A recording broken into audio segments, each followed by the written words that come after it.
pag-reset ha. Pag-reset nito, nakita mo yan. Meron maliit dito na butas. Yan o. So, i-hold mo lang yan. Hold.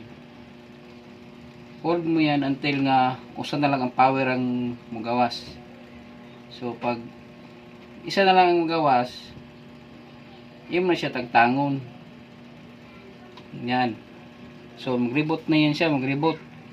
Mabalik yan siya sa default niya na password. Yung password niya nandito. Pati yung portal niya sa wifi nandito.